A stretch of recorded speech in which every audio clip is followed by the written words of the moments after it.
మేము మీకే వేస్తున్నాం, జర ఫోటో తీయకుండి వీడియో తీయకుండి అంటున్నారు. ఈ రోజు ఆ పరిస్థితి వచ్చింది జూబ్లీహిల్స్ లో. ఒకవైపు పోలీసులు, సివిల్ డ్రెస్ లో ఉన్న పోలీసులు, ఒకవైపు గుండాలు ఈ రకంగా భయభ్రాంతులకు గురి చేస్తున్నారు. ప్రజలు they are clear, there is silent wave, ఒక పెద్ద వేవ్ రాబోతుంది. ప్రజలు మా సర్వేల్లో ఇలా బీఆర్ఎస్ కు 6%, 8% లీడ్ చూపిస్తున్నారు, కానీ అంతకంటే ఎక్కువ ఉన్నది. కొంత భయపడి వీళ్ళు సివిల్ డ్రెస్ లో ఉన్న పోలీసుల, కాంగ్రెస్ పంపిన గుండాల అర్థం కాక కొంతమంది they are maintaining silence. But ఒక నిశ్శబ్ద విప్లవం ఉంది. బీఆర్ఎస్ ఎవరి అంచనాలకు అందనంత పెద్ద మెజార్టీతో బీఆర్ఎస్ గెలుస్తుంది అనేటువంటి సంపూర్ణమైన విశ్వాసం ఉంది.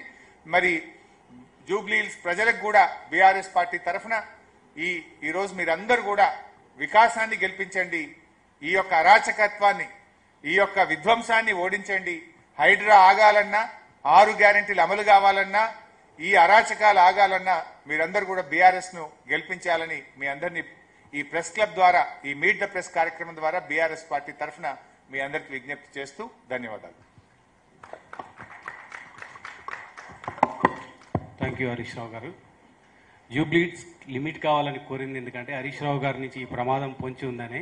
జూబ్లీహిల్స్ నుంచి మొదలు పెడితే ఢిల్లీ వరకు రాష్ట్ర ప్రభుత్వ వైఫల్యాలు, బీజేపీ కాంగ్రెస్ బంధం గురించి చాలా వివరంగా చెప్పారు. ఇప్పుడు క్వశ్చన్ అవర్ స్టార్ట్ చేద్దాం. సమన్వయకర్తగా మొదటి క్వశ్చన్ నేను వేయాలనుకుంటున్నాను. మీరు కాంగ్రెస్ మీద ఆరోపణలు, కాంగ్రెస్ మీద విమర్శలు, కాంగ్రెస్ మీద ఏ ఆరోపణలు చేసినా సీఎం రేవంత్ రెడ్డి నుంచి మొదలుకొని పిసిసి ప్రెసిడెంట్ మహేష్ కుమార్ గౌడ్ నుంచి మొదలుకొని కింది స్థాయి కాంగ్రెస్ కార్యకర్తలు ఒకటే క్వశ్చన్ ఇస్తున్నారు. మీ ఆరోపణలు చేసే ముందు మీ ఇంటి ఆడబిడ్డ కవిత చేసిన ఆరోపణల మీద మీరు ముందు సమాధానం చెప్పాలని అంటున్నారు, జూబ్లీహిల్స్ ఎన్నికల్లో కానీ ఇతర వేదికల మీద కానీ. సో కాంగ్రెస్ కు చెప్పుకోవడానికి ఏం లేక ఇలాంటి రాజకీయాలు మాట్లాడుతూ ఉన్నారు. నిజంగా జూబ్లీహిల్స్ ఎన్నికల్లో మీరు ఏం చేశారో అభివృద్ధి గురించి చెప్పండి. ప్రజలకు మీరు 2 సంవత్సరాల్లో మీరు చేసిన 6 గ్యారెంటీల అమలు గురించి చర్చించండి. గతంలో కూడా చాలా వచ్చినాయి ఇటువంటివి. మీ కాంగ్రెస్ పార్టీలో ఉన్నప్పుడు కూడా మీ కాంగ్రెస్ పార్టీ నాయకులే ఈరోజు కొండా సురేఖ గారి బిడ్డ ఏం మాట్లాడుతుంది, దానికి సమాధానం చెప్పమని రేవంత్ రెడ్డిని. కొండా సురేఖ సతీమణి కేబినెట్ మంత్రి బిడ్డ ఏమని చెప్పింది, గన్ను రేవంత్ రెడ్డి పంపిండు, తుపాకీ రేవంత్ రెడ్డి పంపి భయపెట్టి వసూళ్లు చేయించిండు అని చెప్పింది. అమ్మ ఫైల్ మీద సంతకం పెడితే జపాన్ లో ఉన్న ముఖ్యమంత్రి ఫైల్ తెప్పించుకున్నాడు అని చెప్పింది. మరి దాని మీద రేవంత్ రెడ్డి ముందు సమాధానం చెప్పి, you are the chief minister కదా, నీ కేబినెట్ మంత్రి బిడ్డనే నీ మీద ఆరోపణలు చేసింది, తుపాకీ నువ్వే పంపినావని. Is it right or not, you tell first. Thank you. Yes, మహిళా జర్నలిస్ట్ నుంచి అవకాశం ఇద్దాం ముందు ఎవరికైనా ముందు. ఎస్, మైక్ ఇవ్వండి. ఉమక్ మైక్ ఇవ్వండి. మీ ఆర్గనైజేషన్ పేరు, మీ పేరు చెప్పి క్వశ్చన్ అడగండి.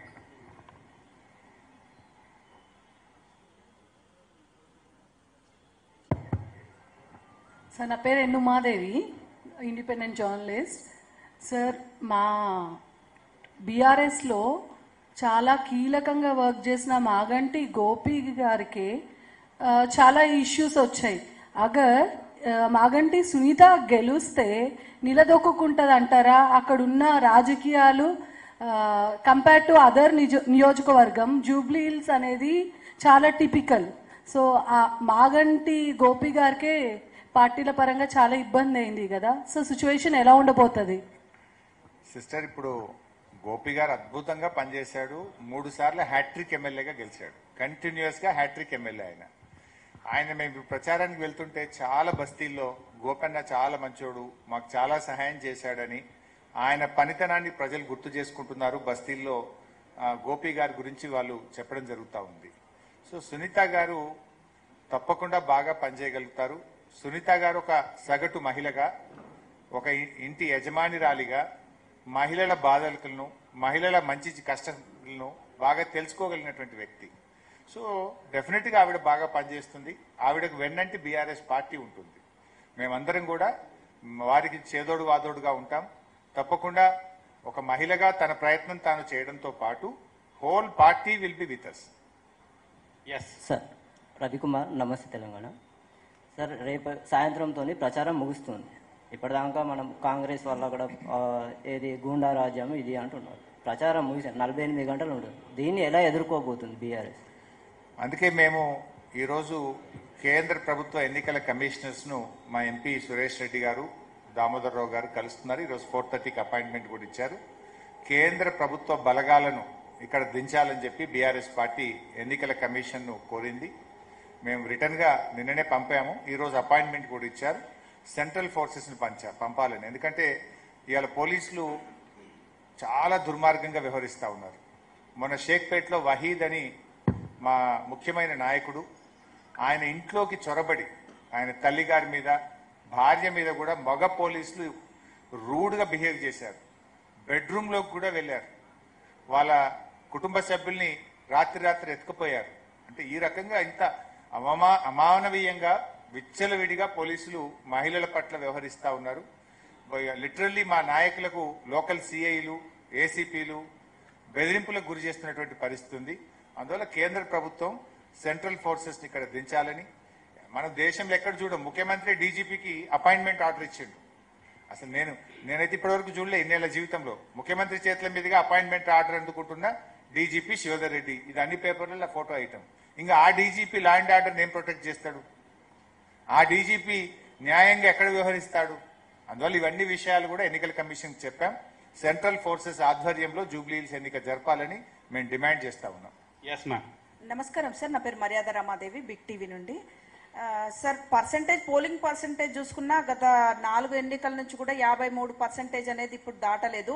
అయితే ఈసారి చాలా అంచనాలు పెరిగిపోతున్నాయి, పోలింగ్ పర్సంటేజ్ చాలా పెరగబోతుందని. ఈ పోలింగ్ పర్సంటేజ్ అనేది ఎవరికి అనుకూలంగా ఉండబోతుంది అనుకుంటున్నారు?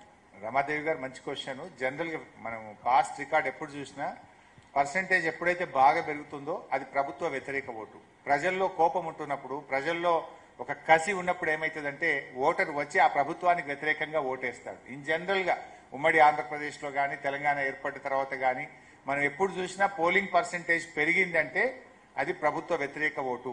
ప్రజల్లో కోపం ఉన్నప్పుడు, ప్రజలకు ప్రభుత్వం మీద కసి, ఈ ప్రభుత్వం పోవాలి అన్నప్పుడు ప్రజలు పెద్ద ఎత్తున వచ్చి ఓటేయడం జరుగుతుంది. జూబ్లీ హిల్స్ లో అదే జరగబోతుంది. I think first time record polling Jubilee hills లో జరగబోతుంది. రికార్డు మెజార్టీతో మా అభ్యర్థి సునీత గెలవబోతుంది. సార్, నేను మల్లికార్జున్ రెడ్డి, సాక్షి చీఫ్ రిపోర్టర్ని.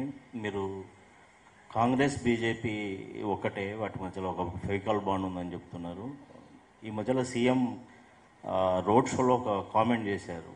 ఏంటి అంటే, కాళేశ్వరం సిబిఐ విచారణకి ఇచ్చినాము, నవంబర్ 11 లోపు వాళ్ళిద్దరు బీజేపీ బీఆర్ఎస్ ఒకటి కాకపోతే ఎఫ్ఐఆర్ నమోదు చేయాలని చెప్పేసి అన్నారు. దీని మీద మీ కామెంట్ ఏంటి? 2 ఏళ్ల నుంచి నువ్వేం చేసినావు? నువ్వు ఎన్డీఎస్ఏ ఎంక్వైరీ అన్నావు, విజిలెన్స్ ఎంక్వైరీ అన్నావు, ఘోష్ కమిషన్ అన్నావు, ఏసీబీ అన్నావు, రకరకాలు పెట్టి 2 ఏళ్ల నుంచి వేధించినావు. ఎక్కడన్నా ఒక చిన్న తప్పు దొరకబట్టినావా? ఇప్పుడు నయా నాటకం సిబిఐ పెట్టినావు. అసలు నిన్ను కదా ఓట్ ఫర్ నోట్ కేసులో ఇప్పటిదాకా నువ్వు స్టే తెచ్చుకొని నువ్వు ఈరోజు కోర్టును అడ్డం పెట్టుకొని ప్రాసిక్యూషన్ జరగకుండా ముందుకు పోతున్నావు. నీ మీద ఈడీ కేసు ఉంది, ఓట్ ఫర్ నోట్ కేసు. 5 ఏళ్ల కింద నీ మీద ఓట్ ఫర్ నోట్ లో ఈడీ కేసు అయితే ఇప్పటిదాకా ఈడీ నిన్ను ఎందుకు అరెస్ట్ చేస్తలేదు? నీకు బీజేపీతో సంబంధం ఉంది కనుకనే నువ్వు ఇలాంటి మాటలు మాట్లాడుతున్నావు. నిన్ను ఈడీ ఎందుకు అరెస్ట్ చేయలేదు ఇప్పటిదాకా? ఓట్ ఫర్ నోట్ కేసులో నీ మీద ఈడీలో ఎఫ్ఐఆర్ ఉంది. Why ED is not arrested Revanth Reddy? They should answer both Kishan Reddy and Revanth. Yes Rahul గారు. Sir, Rahul from the wire. Sir, ఈ ఎలక్షన్స్ లో కాంగ్రెస్ అరాచకాలు మితిమీరిపోయినాయని మీరు చెప్తున్నారు. 2023లో ఇదే పరిస్థితిలో అది ఫోన్ ట్యాపింగ్ ద్వారా జరిగిన అరాచకాల కంటే ఎక్కువ ఇవి. ఎందుకంటే అప్పుడు రేవంత్ రెడ్డి, లీడర్స్ లైక్ రేవంత్ రెడ్డి, బండి సంజయ్ ఫోన్లు, వాళ్ళ ఫ్యామిలీ మెంబర్స్ ఫోన్లే ట్యాప్ అయినాయి. అవి ఇన్వెస్టిగేషన్ ఏజెన్సీస్ రిపోర్ట్స్ లోనే